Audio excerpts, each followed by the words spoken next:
नवनिर्मित कार्यालय भवन की, जो आज हम सभी के आकर्षण का केंद्र है। इस कार्यालय भवन के मुख्य बिंदुओं पर प्रकाश डालने के लिए मैं अनुरोध करूंगी केंद्रीय लोक निर्माण विभाग के मुख्य अभियंता श्री S.K. भारद्वाज जी से कृपया मंच पर पधारें और इस कार्यालय भवन से संबंधित जानकारी हमारे साथ साझा करें। तो ताली से स्वागत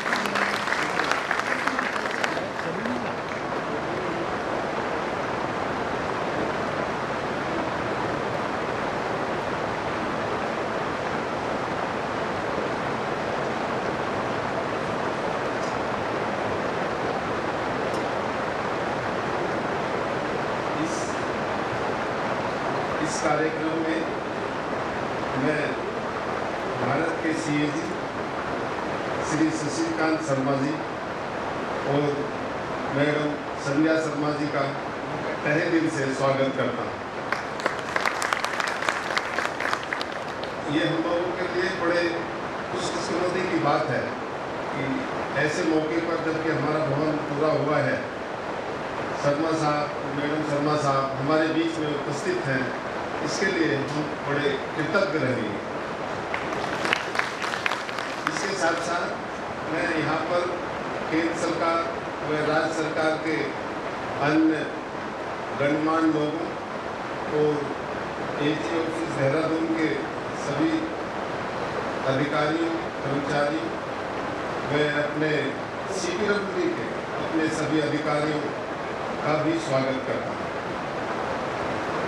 आज का दिन हमारे लिए बड़ा महत्वपूर्ण दिन है, क्योंकि आज यहाँ पर हम नवनिर्मित महालेखाकार भवन का उद्घाटन करने जा रहे हैं, जो कि अभी माननीय CAG साहब द्वारा किया जाएगा। इस अवसर पर मैं AG कार्यालय के सभी लोगों को अपनी बहुत बहुत शुभकामनाएं देता हूँ।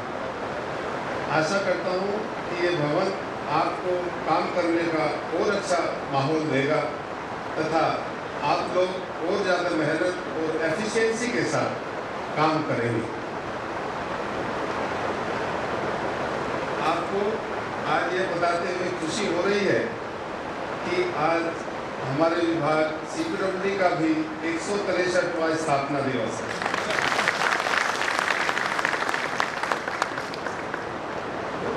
इस दिवस पर AG देहरादून की इतनी भव्य बिल्डिंग बनाना और उसका CAG साहब द्वारा उद्घाटन करना हमारे लिए बहुत गर्व की बात है। विभाग के स्थापना दिवस में स्थापना दिवस को मनाने का इससे बेहतर तरीका और क्या हो सकता है। भवन बड़ा सुंदर बना है। अभी पीछे एक हफ्ते पहले हमने कुछ फोटो शेयर किए हैं, लोगों के बहुत अच्छे कमेंट आए हैं। मैं समझता हूँ कि ये भवन हमारी CPWD की विशेष उपलब्धियों में आज शामिल हो गया है और इसके लिए मैं समझता हूँ हमारे CPWD के लोग, उनकी खुशियाँ भी कई गुना बढ़ गई। जहाँ तक भवन का कुछ जानकारियों का संबंध है, सिन्हा साहब जी ने अभी काफ़ी डिटेल में बता दिया है। मुझे लगता है कि भवन का निरीक्षण करते करते इनको भी काफ़ी इंजीनियरिंग और कंस्ट्रक्शन की नॉलेज हो गई है। यह भवन ग्राउंड फ्लोर को मिलाकर के 5 मंजिल का तथा इसके कुछ भाग में बेसमेंट बनाने के लिए हमने इसकी ज़मीन को नहीं खोला है, बल्कि जो लैंड का नेचुरल स्लोप था, नेचुरल जहाँ ज़्यादा नीचा था, वहाँ पर अपना बेसमेंट बनाया है। उसके लिए न तो कोई ज़मीन खोदी गई है, ना मिट्टी खोदी गई है, ना किसी मिट्टी का भराव किया हुआ है। एक तरह से ये समझिए कि बिना कुछ खर्च के हमें बेसमेंट मिल गया और उस जगह पर डबल बेसमेंट है, जहाँ पर हम लोगों ने कैंटीन या अपने बिल्डिंग के सर्विसेज के AC प्लांट वगैरह लोकेट किए।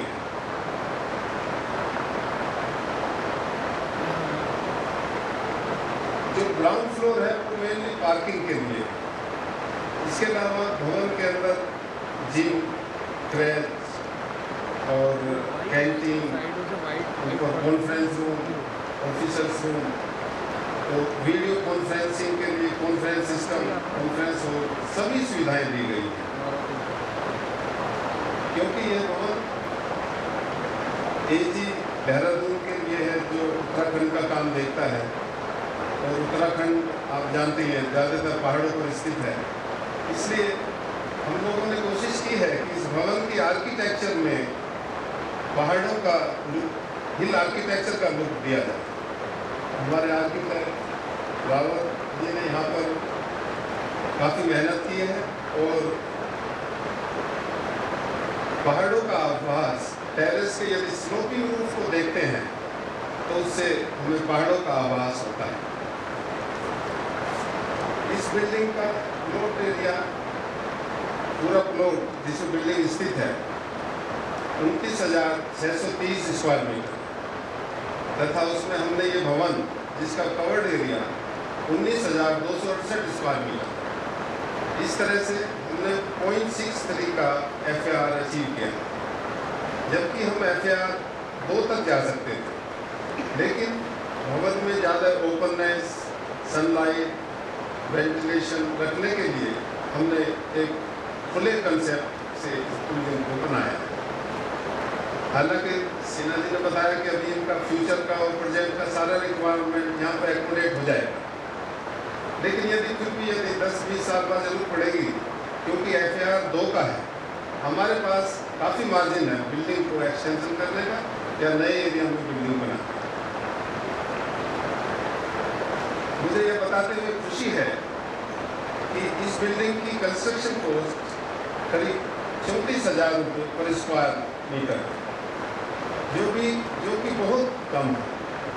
आजकल हमारी नई बिल्डिंग बन रही है दिल्ली में, या जो हम नए एस्टिमेट्स वगैरह दे रहे हैं, वो 45,000 पर स्क्वायर मीटर तक जाते हैं।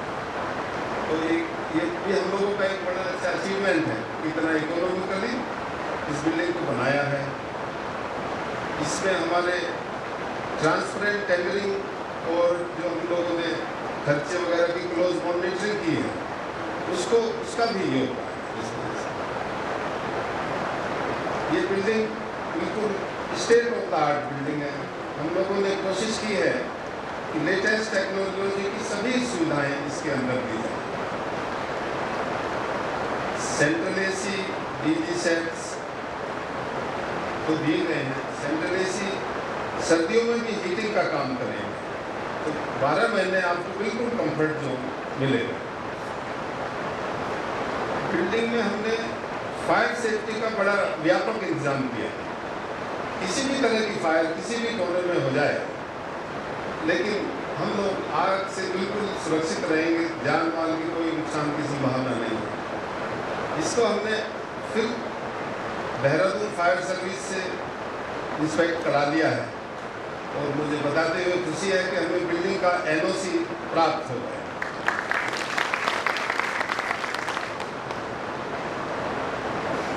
जैसा अभी बताया गया है कि हम लोगों ने CCTV, computer networking, DG set वगैरह लगाए हैं। इसके अलावा पूरी बिल्डिंग में LED लाइट्स लगाई हैं। आजकल के मॉडर्न युग में LED लाइट्स का ही ज़माना है, क्योंकि इसमें बिजली का कंजम्पशन बहुत कम होता है। इतना ही नहीं, बिजली के कंट्रोल के लिए हमने ऑटोमेटिक इंफ्रारेड सेंसर्स लगाए हैं। यदि कोई स्टाफ किसी रूम से या हॉल से चला जाता है तो ऑटोमेटिक लाइटें बंद हो जाएंगी। आप लोग इसको अभी देखेंगे जब बिल्डिंग का भ्रमण करेंगे। इतना ही नहीं, हमने बिल्डिंग के अंदर granite, marble, beautified tiles, SS railing, UPC window आदि लगाए हैं, जो कि लॉन्ग टर्म के हिसाब से हैं और बिल्डिंग को साफ सुथरा रखने में सहायक है। बिल्डिंग के बाहर की तरफ हमने स्ट्रक्चर ग्लेजिंग, रेड सैंडस्टोन व ग्रेनाइट वाश के साथ परमानेंट फिनिश दिया। हर साल दूसरे साल वाइट वॉश लगाने की जरूरत नहीं लगी।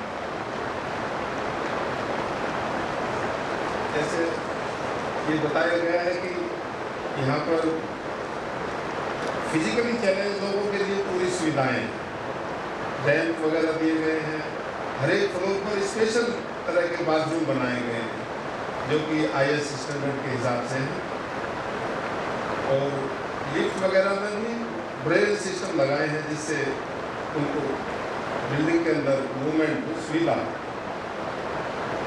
सीवेज ट्रीटमेंट एक्चुअली पहले से ही बिल्डिंग में लगा हुआ है बिल्डिंग के लिए, क्योंकि रेजिडेंशियल कैंपस शुरू हुआ है।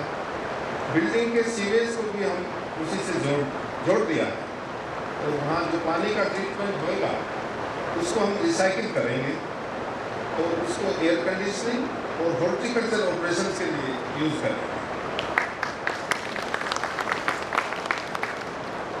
एक CAG साहब को एक बात कहनी थी कि इस बिल्डिंग में हम लोगों ने करीब 8 करोड़ रुपए की सेविंग की।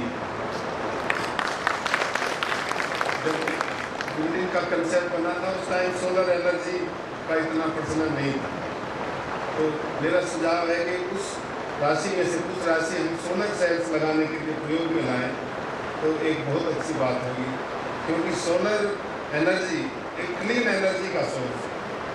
बाकी जो एनर्जी बनती है थर्मल प्लांट से या इनसे बनती है, उसमें वातावरण थोड़ा दूषित हो जाता है।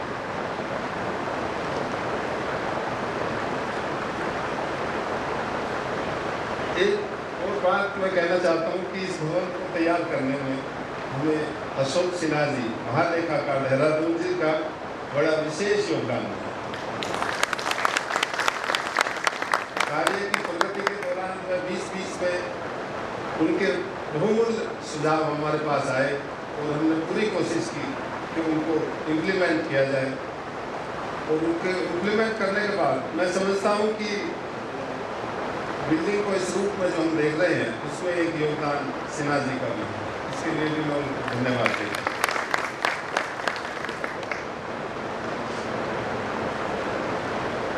आज इस बिल्डिंग को पूरा देखकर मुझे भी अपनी एक पुरानी याद आई है। जब मैंने यहाँ ज्वाइन किया था तो बिल्डिंग का मॉडल देखा, मॉडल बहुत सुंदर था और उसमें बड़े आर्किटेक्चर फीचर्स थे, लेकिन वो आर्किटेक्चर फीचर्स इम्प्लीमेंट करने थोड़े मुश्किल थे। जैसे उसमें करीब 18 मीटर की ऊंचाई पर स्पेस रेंज लगाने थे करीब 8-9 जगह, और ट्रायंगुलर प्रोजेक्शंस थे। इसके अलावा करीब 8-8 फुट के करीब 44 सर्कुलर विंडो ओपनिंग्स थी, जो कि बहुत ही टफ कार्य था। तो इस तरह से ये बिल्डिंग बनाना हमारे लिए सिक्योरिटी में एक बड़ा चैलेंजिंग कार्य बन गया, और हम लोगों ने पूरी टेक्निकल और मैनेजमेंट स्किल लगा करके पूरी कोशिश की, और आज आप देखेंगे कि ये भवन बिल्कुल मॉडल की तरह एग्जैक्टली सेम तरह का बना हुआ है। यह देखकर मुझे भी काफ़ी संतुष्टि है।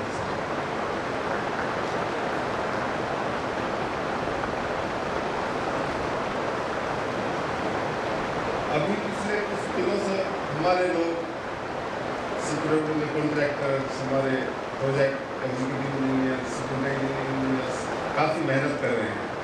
मुझे पता चला है कि रात के 2-2 बजे तक खड़ा करके काम किया है। खासतौर से बारिश के मौसम से और कुछ कठिनाइयाँ पड़ गई थी। तो इस अवसर पर मैं अपने कॉन्ट्रैक्टर्स और अपनी प्रोजेक्ट टीम का भी शाबाशी देता हूँ, धन्यवाद देता हूँ। उन्होंने बड़ी मेहनत और लगन से इस जिम्मेवारी को निभाया। अभी हमारे प्रिंसिपल डायरेक्टर साहब दिल्ली से आए थे करीब 10 दिन पहले, तो वो भी थोड़े से डरे हुए थे, हम भी डर गए थे। वो कह रहे भाई 12 तक आप पूरा नहीं कर पाएंगे, काफ़ी काम फैला हुआ था। मैंने भी उनके साथ राउंड लिया, मैंने उनको अश्योर किया था कि किसी भी हालत में हम अवश्य पूरा करेंगे। और आज मेरी उनसे बात हुई तो वो बड़े खुश थे और मेरे को बहुत उन्होंने धन्यवाद दिया, इसके लिए शुक्रिया।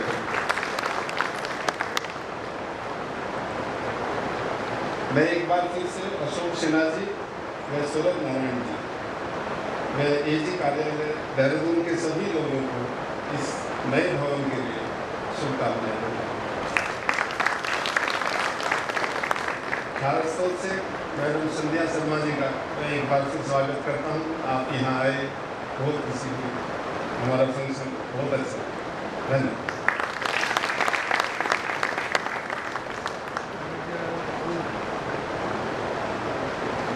धन्यवाद सर। बहुत ही महत्वपूर्ण जानकारी हमारे साथ साझा की श्री एस भारद्वाज जी ने। कार्यक्रम को आगे बढ़ाते हैं।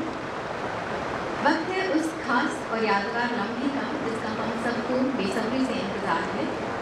जी हाँ, ये खास लम्हा है भारतीय लेखा परीक्षा एवं लेखा विभाग के नवनिर्मित कार्यालय भवन महालेखाकार भवन कौलागढ़ देहरादून के औपचारिक उद्घाटन का। मैं भारत के नियंत्रण महालेखा परीक्षक महोदय तथा महोदया श्रीमती संध्या शर्मा जी से निवेदन करूंगी कि कृपया अपने कर कमलों द्वारा इस नवनिर्मित कार्यालय भवन का विधिवत उद्घाटन करें। मैं निवेदन करूंगी महालेखाकार लेखा परीक्षा महालेखाकार लेखा प्रमुख